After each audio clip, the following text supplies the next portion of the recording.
Modern aircraft carrying millions of people each day around the world, and space shuttles sending humans to the stars is modern thinking, right? These are examples of modern technology, but is there evidence that these incredible achievements existed on Earth thousands of years ago? What if we were to tell you there is? Would you begin to have to ask yourself if we were missing part of the story of the history of the world? Just how could ancient man have possessed knowledge far beyond that of our own history? Where did that knowledge come from? Were people in ancient times visited by beings from the stars that gave us scientific technologies? Or was there a completely lost civilization here on Earth that spanned the globe that has long since abandoned the Earth? It becomes ever more apparent as the years slip past that the possible answer to alien beings visiting the Earth could be a resounding yes. Wait till you hear this. We all know history is replete with tales of gods looking over us humble servants here on Earth, none more so in the stories found all throughout the Hindu belief system. To devout Hindus, the gods are real beings who walked among us.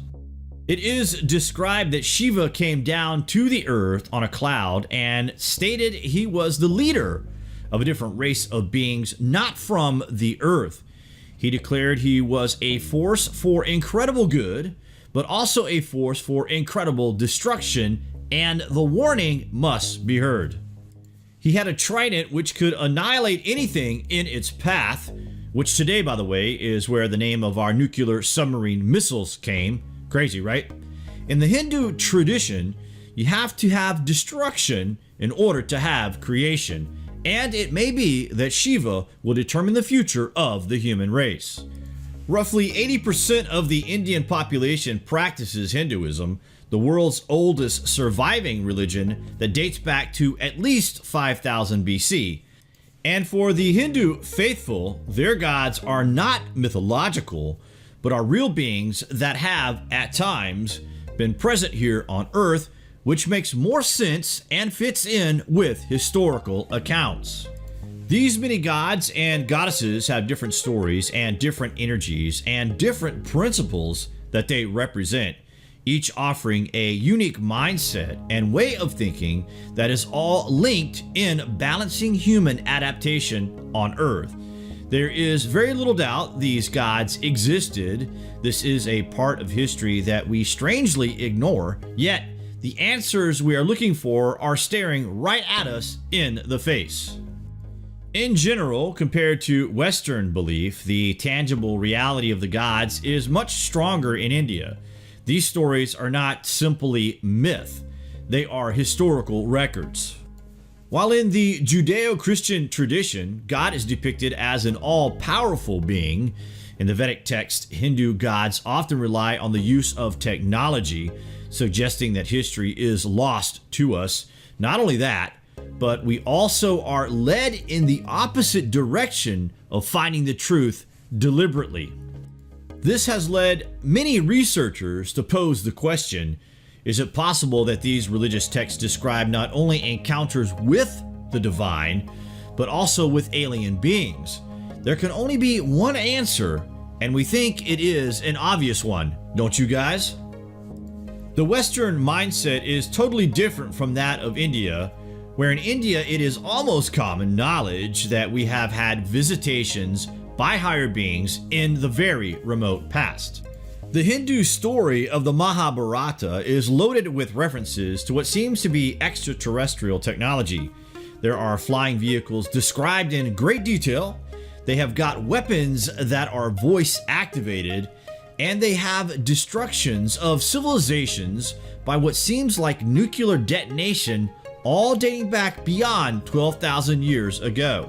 In the Mahabharata, it is written that one day gigantic cities surrounded the earth, and they make clear differences that these cities were in the clouds, not in heaven, and small vehicles came down from these cities in the clouds. The ancient Indians called these vehicles Vyamanas, and of the Vyamanas, the teachers came out. Does that not just blow your mind, or what? To us, there is no doubt we were visited by aliens. The Hindu tradition is treasure trove packed with stories of extraterrestrial visitation.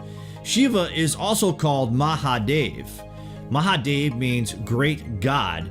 So he is God of gods. He's the head of all gods, and he's also the most powerful god. Shiva has a dual function.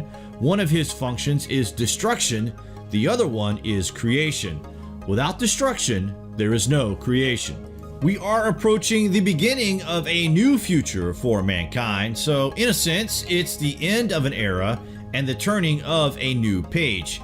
Even though Shiva's function is to destroy, and he's given that title, God of Destruction, at the same time, he makes it possible to create. So destruction is part of creation. Out of destruction comes life.